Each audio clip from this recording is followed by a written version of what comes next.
So I think that was when I really blossomed. I realized that like this deep secret that I had, this love for writing, was actually celebrated. You know, I am a writer. I do this in the way that I, you know, brush my teeth every day. And writing a novel is a real marathon. Even on your worst days, you have to show up and just try to get something done, even if it's not very good.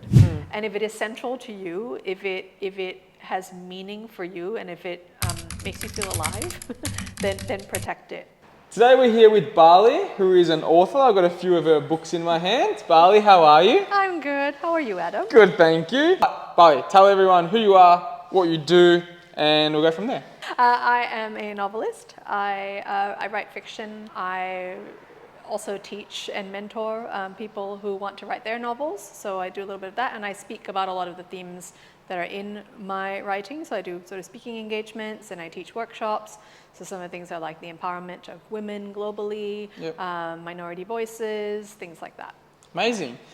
Now, with you especially, I feel like every time I saw you, I found out more and more about you. Balli's a very humble person. But Balli, tell everyone a little bit about, I guess, you're not showboating or gloating because I'm asking you, but I also know you got a few like, you know, cool awards, youngest novelist in Australia, an award like that. Not quite. Which one's that? Which one's that one? It was best young Australian novelist. Best young novelist. Youngest novelist. I'm hardly the youngest novelist in Australia, and I wasn't then either. Yeah, so that was for my debut novel, Inheritance. And that felt quite special because I had only migrated to Australia a couple of years before that was published, so only like 2 or 3 years before that. And I felt very much then included and a part of like the Australian literary landscape with that award. So Balli, you're also a part of a book club, Reese Witherspoon. Is that right? That is right, yeah. Amazing, and there's a sticker on here to show. That's a huge book club, correct? Yeah, so Reese Witherspoon, back in, I suppose it was 2017, she selected that novel, Erotic Stories for Punjabi Widows, for her book club. And she was quite excited by the story. She wanted people to know about it. So it was a really great, you know, opportunity to get the book out there. Amazing. So take us through a couple of little books that we have here today, and then we'll go through, I guess, your journey and whatnot. So now you see us. That's in 2 of these books. Yeah. So this is the US version. Which I like better, actually. And that's the UK and Australian version, I think, which I also like. They're just quite different. Now You See Us is about 3 domestic workers, so maids and cleaners and nannies, who live in Singapore and who are generally kind of in the, you know, quite silenced in the shadows, but they band together to try to find justice for a friend of theirs who has been accused of murdering her employer. So it was my first foray into writing sort of mystery, trying to solve a mystery, trying to like solve a murder convincingly with a twist. And that came out in 2023. Amazing. And then this was the one that was in the book club? That is, that's Erotic Stories for Punjabi Widows. So this is about a group of Indian widows in England who take a literacy class that quickly evolves into an erotic storytelling club, and they find through that they become empowered, and they find the voice to talk about some other untold things in their community. Amazing. And there's also a murder mystery in this one. Oh, we're going with the murders. And then last one. The Unlikely Adventures of the Shurgill Sisters is about 3 sisters who grew up in England, but their heritage is in India, and they go on a journey / pilgrimage to India to fulfill their dying mother's last wishes. They don't get along with each other, so it's kind of like a comedic, sometimes dark road trip novel about 3 people who think they know a place but don't know it as well as they thought. Amazing. Amazing. That's perfect. So, I'll take them back. I'll hold them. You know, I feel like I feel good. So, take us through, I guess, the journey. So you've been able to now get to a position where this is what you do full time. At the start, it might be something, and a lot of people that want to get to this point might struggle to see like the light at the end of the tunnel. So if you want to take us through, like, you know, why did you choose, or why did you decide to become an author or write books? Yeah, I mean, I guess there's the sort of pretentious way of saying it. It's like, I didn't choose it, it chose me, which is how I sometimes feel about writing. Like it's, you know, there's this, I've always felt this urgency to tell a story and to frame things in narrative. So I've just always been very interested. Like it wasn't enough for me. I love reading, but I also then wanted to create my own versions of the stories that I read. So since a very young age, I was always really interested in imaginative worlds and in sort of telling people how I experienced the world in the form of fiction. And then, so I went to university, and I just kind of lucked into the fact that I happened to go to a university that had a really good creative writing program. Like I didn't really know what I wanted to do at that stage in my life, but I think the desire to write as well had been very suppressed for a long time, because everyone was like, that's an indulgence, that's silly, like, you know, that you can't do anything with that. And so I think that was when I really blossomed. I realized that like this deep secret that I had, this love for writing, was actually celebrated and encouraged. And so then I just kept on doing it. And I found that like there were lots of things that I felt like I couldn't say in real life, or lots of ways in which like real life didn't always work out, that I felt that I could explore in fiction and at least find, you know, the ideal path for how I would like things to turn out through fiction. So for me, I find that very comforting to kind of disappear into those worlds. Yeah, really cool. And you kind of spoke a little bit about experience as well. I know we're spoken about sometimes there's some people that you know's name, or some of the characters get created on, you know, people that you know. Which would have been, how was that when, you know, some of the people that were like reading the books and are like, this is about me a little bit. Yeah, I mean, you're always encouraged to write what you know, like especially when you're starting out as a writer. Like you have to kind of, I think a lot of writers start from their personal experience, and then they start to branch out a little bit more. They start to trust their imagination a lot more as you grow and mature as well.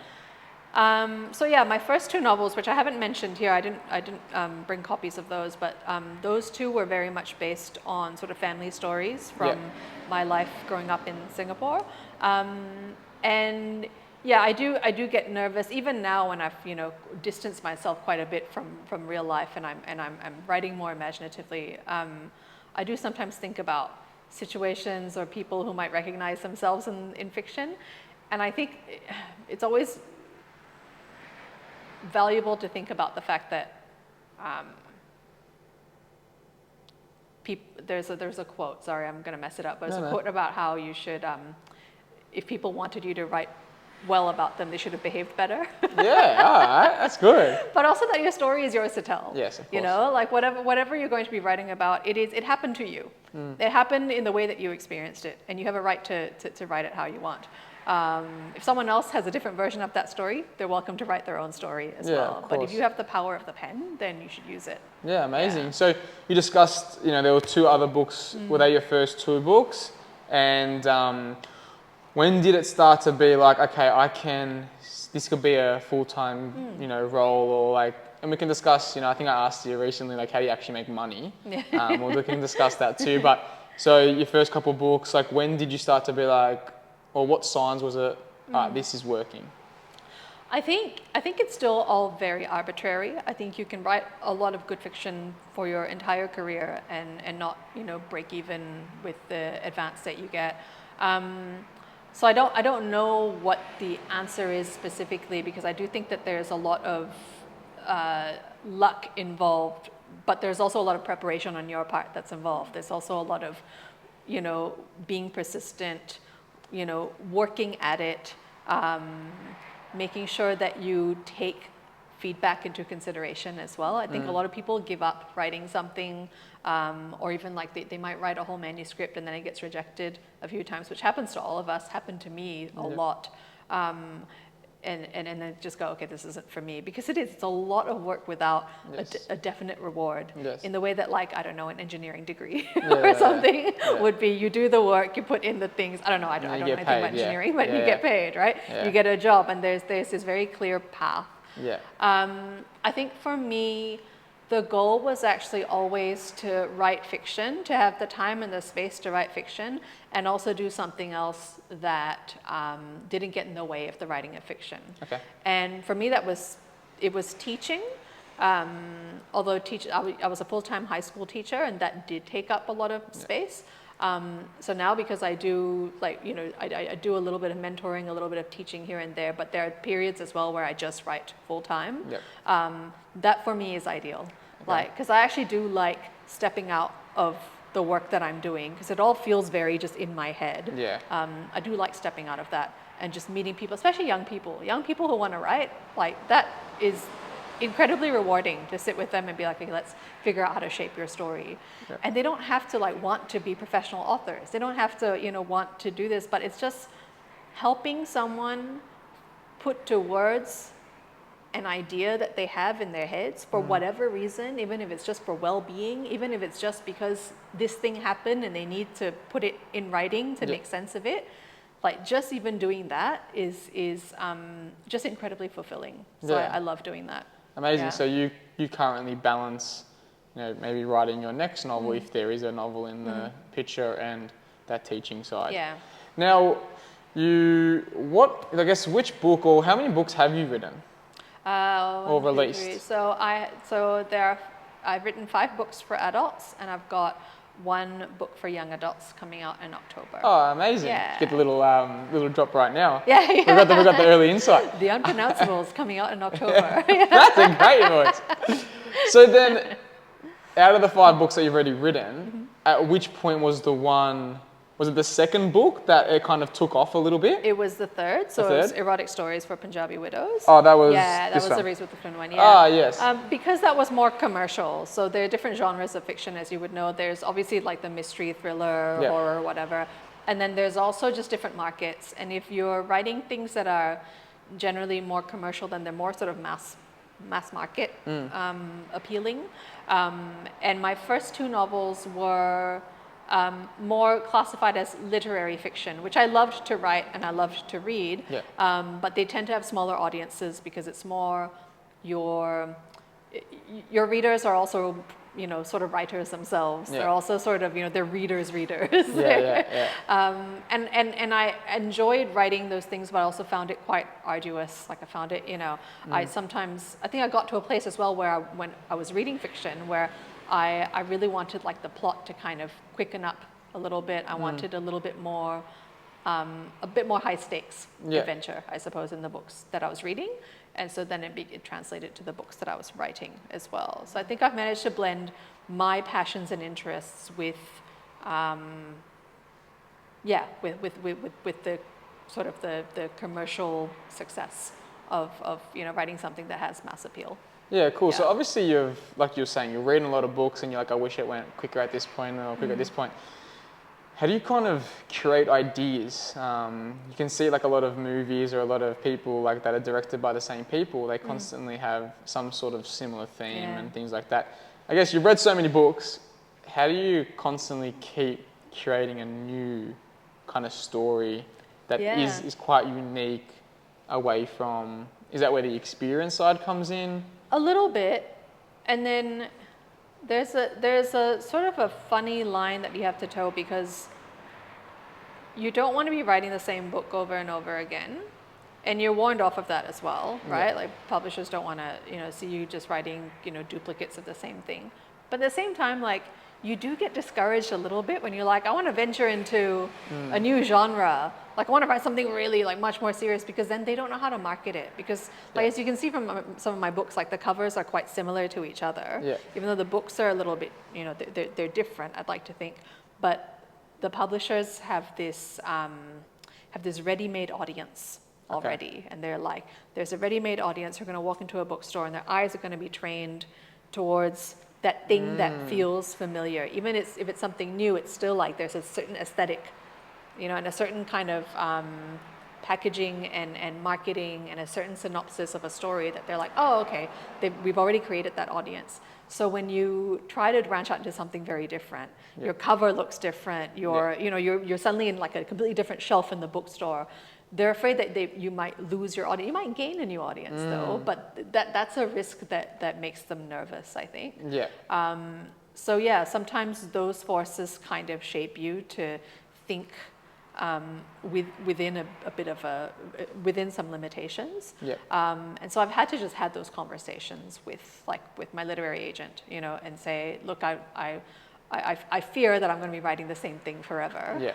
But then I also can't deny that there are themes that like I keep going back to. There are certain models that I keep going back to. Like a lot of my novels have like 3 women, and like the center is always 3 women, and we're shifting perspectives between these 3 women, and somehow the story sort of comes together from these 3 different experiences. And these 3 women are usually quite different from each other. Sometimes they're at odds with each other, and sometimes they sort of bend together. So I think that formula might always be there in some way. But yeah, there are infinite ways to tell stories. I think, and there are infinite stories out there. And you spoke about, I guess, making a second or a third book. It can happen quite often when one's so successful. You're like, all right, I may as well jump on that trend. But that's something that you haven't kind of, you know, done. Yeah. So can you explain a little bit more about like why? I know you were kind of told, you know, not really to, but that quality, is it that fear, like not fear, but like pushing something too hard that it goes over the line? Yeah, I guess I had to think a little bit about like what were the other things I wanted to say. Like I knew that there were things that I had said and that I could talk about them for the rest of my life. But I was like, does anyone want to hear about this still? I already wrote a whole book about this. So it also feels a bit indulgent to go back to like the same sort of topic and just like, you know, put new people in there and then just like, you know, do that again. So I also wanted to do justice to like the sorts of people that I write about, the communities that I write about. They're so nuanced. There's so many complex stories. There's so many things going on. Like to only focus on like one narrow sliver of experience, I think wouldn't do justice to all the variety of stories that are out there. Of course. So I did sort of have to think about that and push myself. I think it is about pushing yourself out of your comfort zone a little bit and being like, look, there's a familiar story that I want to tell. I want to go down this path. I know how it worked out when I went down this path before, but you have to tell yourself you can't recreate that. It's like when you have a good party, and then you know how you try to, you know how you're like, hey, everyone come over again, and we'll do this again. And it just doesn't work. It's just stale. You can't recreate certain things. Amazing. Now I want to dive into a bit more of the business side. I guess the marketing, the money. I was trying to think of another M there, so it went really nice and clean. But the magic. The magic, perfect, exactly. So this was the book that kind of put you on the map.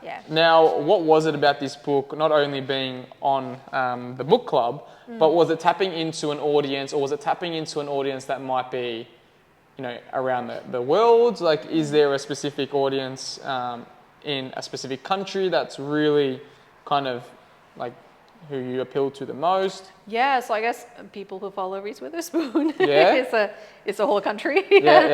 Or could be a whole country. I think she's got like 30 million followers. So that would be, so I mean that was such a great surprise because the novel is so specific to a very specific community in London.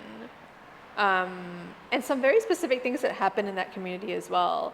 That the idea of this, you know, very broadly appealing American actress picking it up and saying, hey, everyone should read this. And then people going, yeah, okay, like people all over the US reading it. Like it became quite a popular book in the US because of that endorsement. And that was, you know, that was really exciting because to draw that line myself, you can have all the marketing you want, you can have all the publicity budget in you know behind you, but someone who represents a certain, you know, population, I think picking it up and saying, hey, we should be reading this, gets people.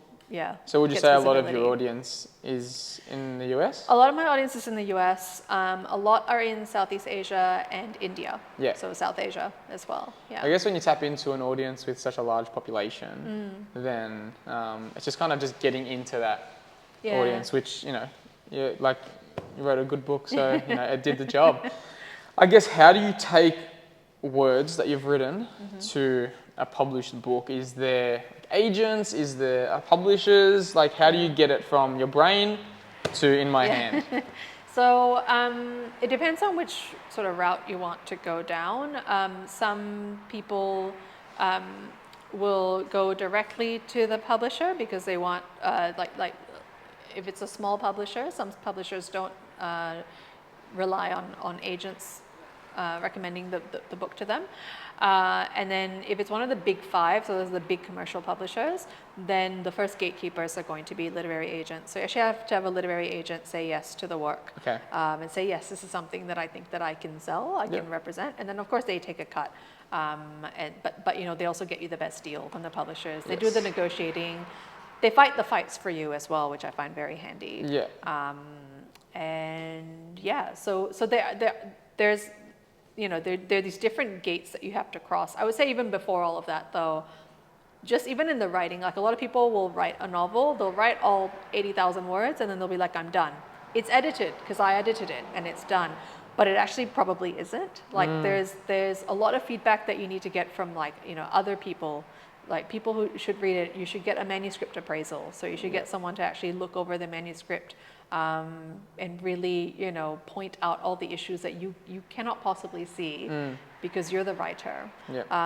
And you have to really leave your ego at the door. Then you have to be like, tell me what I need to fix. And there might be times when I disagree with you, but I also need to think about the bigger picture, which is, do I want people to read this? Yeah, of course. Yeah. Now, when you go down that line, and you've probably been staring at this story for so long, is it called writer's blank, or is it writer's? Is it like, you know, do you get kind of sick of your own work for a bit, where you just need to like let it sit for like a couple of weeks and then return back to it, or walk every day? Every day. Yeah. No, I feel like I get quite. I get into periods where I really love the work, but they're not.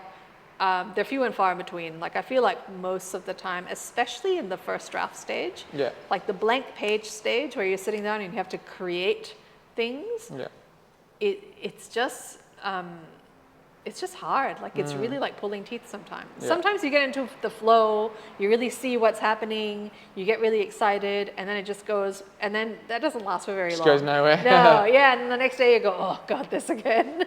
You get this fatigue.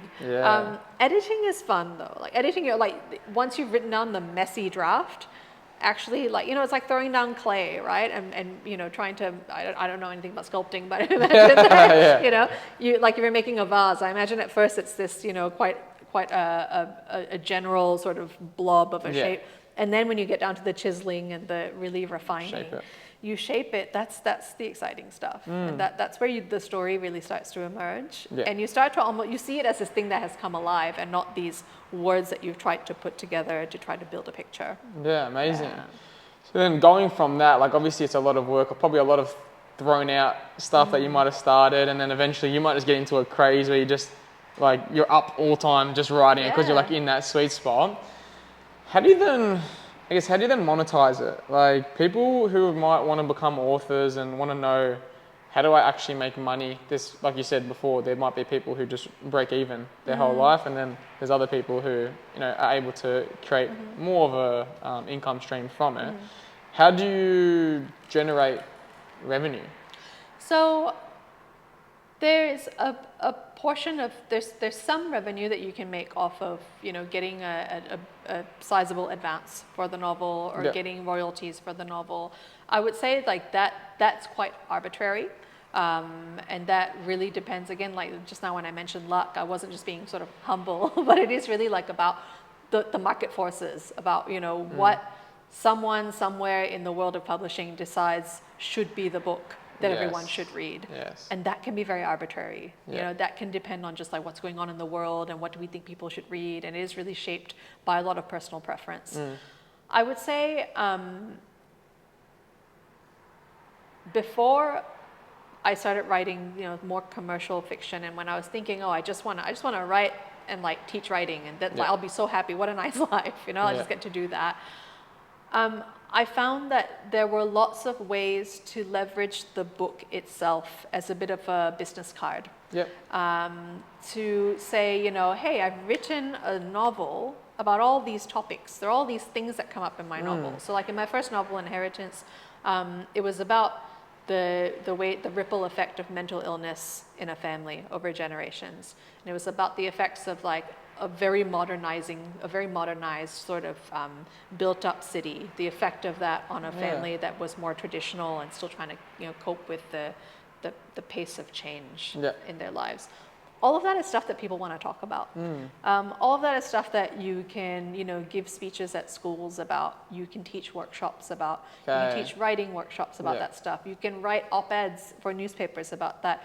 When you've written 80,000 words about anything, you become an expert on that thing. Like that's a PhD basically, right? So you can then monetize it that way. You can sort of leverage that and be like, look, I know about these things, you know, and I'd like to be the expert on these things and discuss these things with you.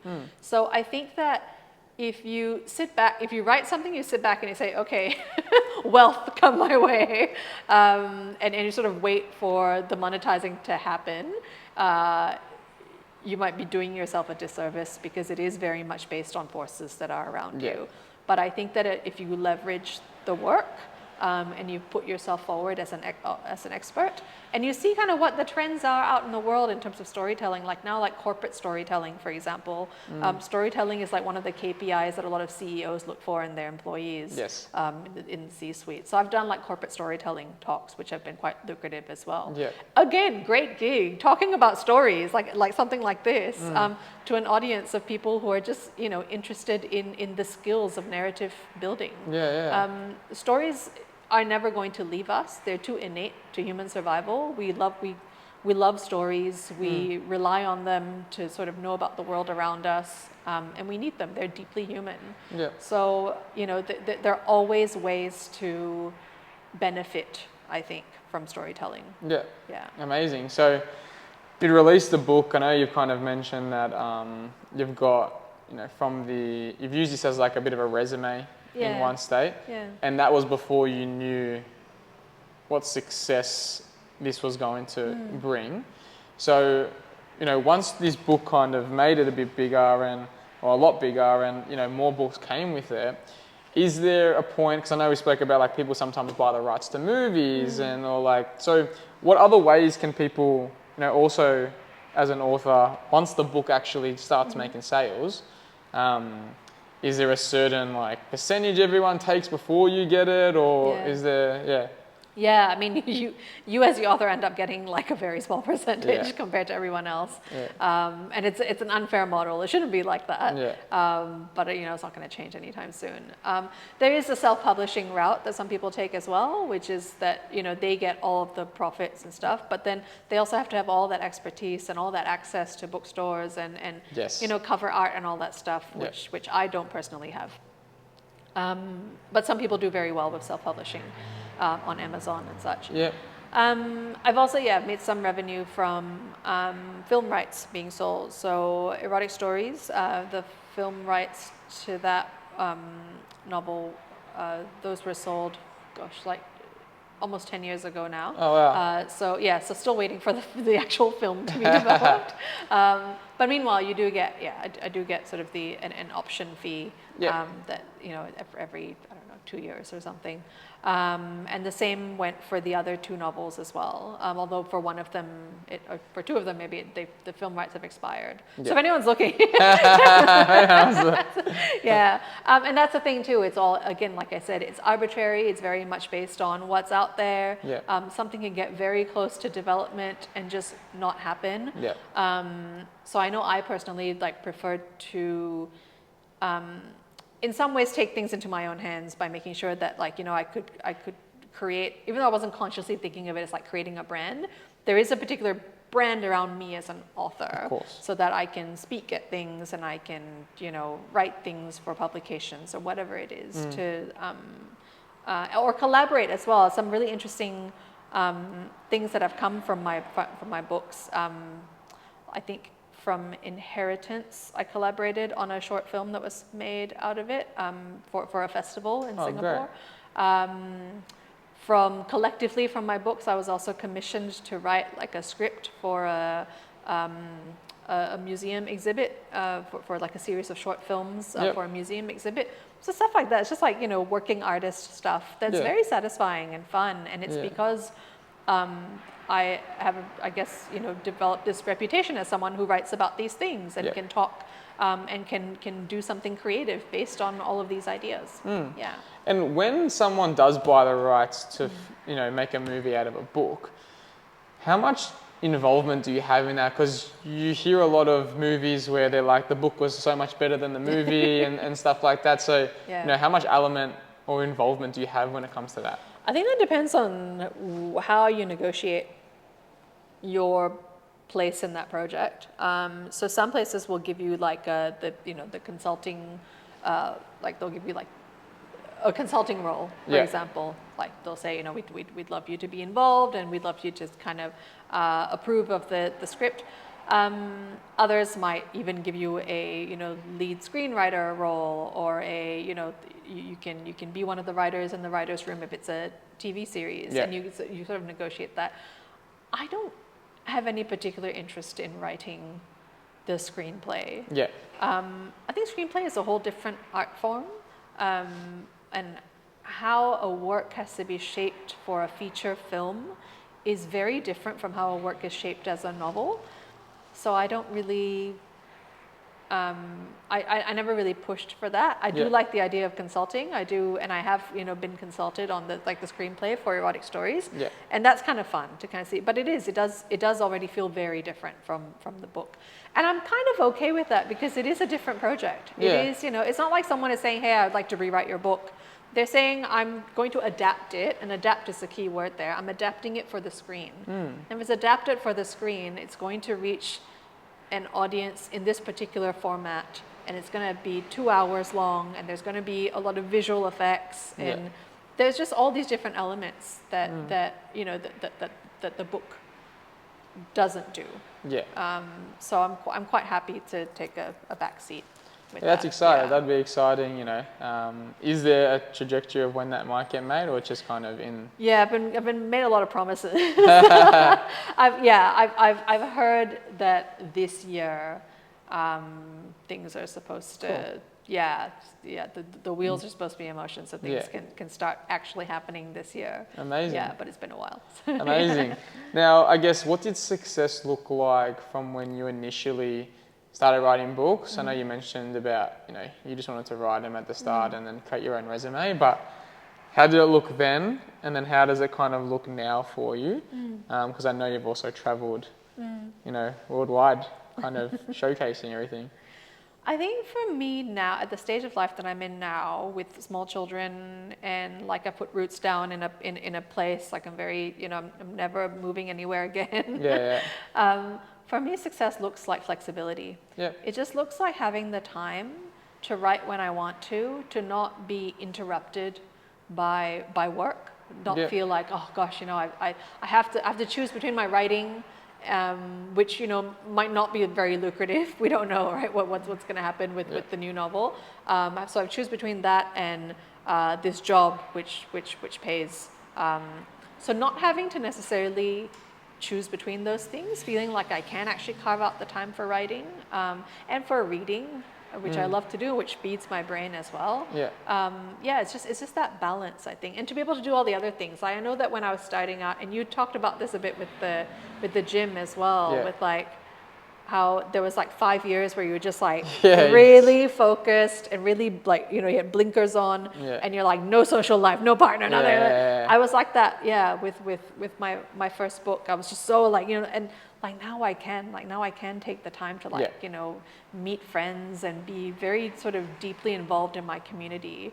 And to me, just that feels very successful. Amazing. I guess everyone has their own measurement of success, and I think that's probably one of a very common success that people would like to identify, is having that balance to, be there with your kids and, also do your, write your books and whatnot. So, because you don't have that typical 9-to-5 job, how do you kind of keep yourself, I guess, disciplined in a way, or, to writing the books within a certain time frame? How do you control all that? That's a challenge. I remember when I first started writing full time, it was when I had the contract. So when I wrote erotic stories for Punjabi widows, I got a 2-book deal, which meant that I had to write the follow-up book quite quickly, like within 2 years. So I was contracted to write a novel, which I had never done before.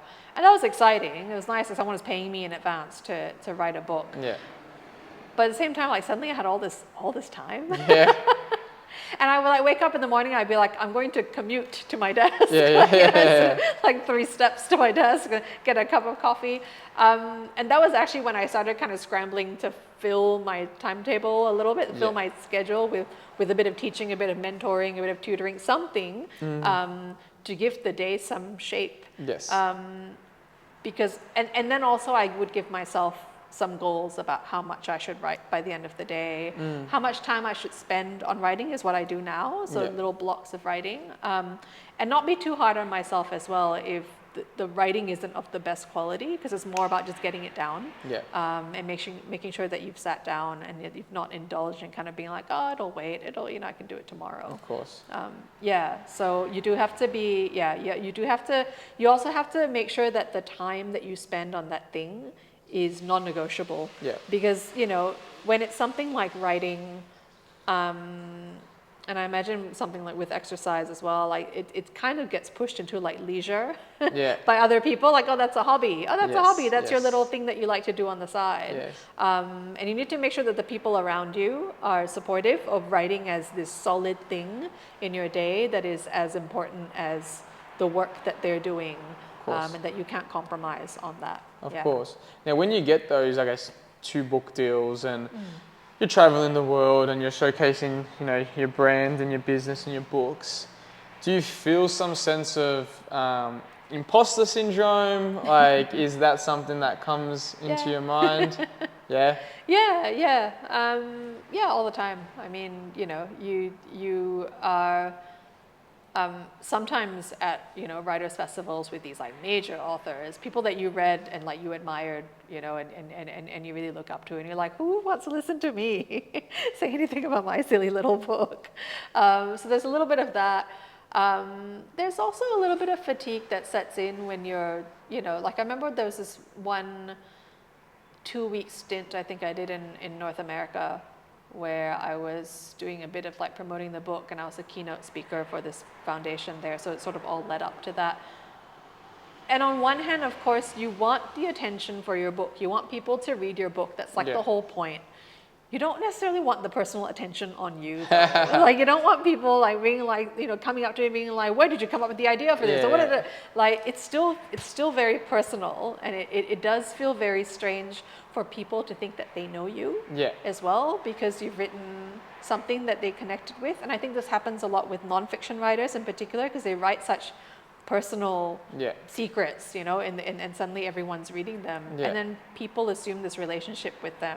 It's very nice. It's obviously lovely to have an audience, but I remember feeling just very tired at the end of that. I was just really ready to go home, and just go back to my quiet little corner to write, because it was kind of nice to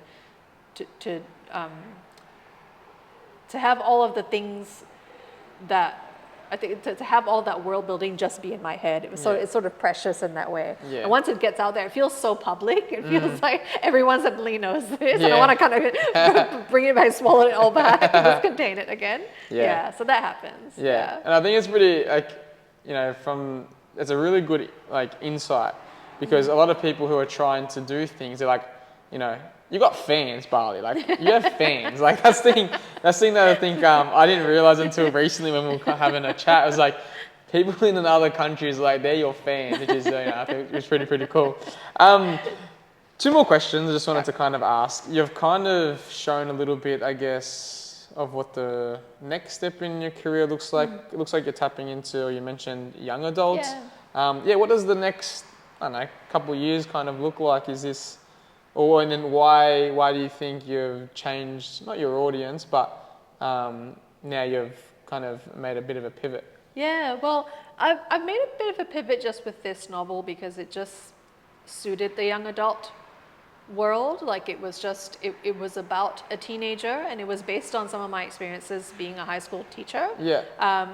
And so I really felt like it could only really be for for that audience. Okay. Although I do think that adults can read it and probably resonate with it as well. Yeah. I think it's a bit older.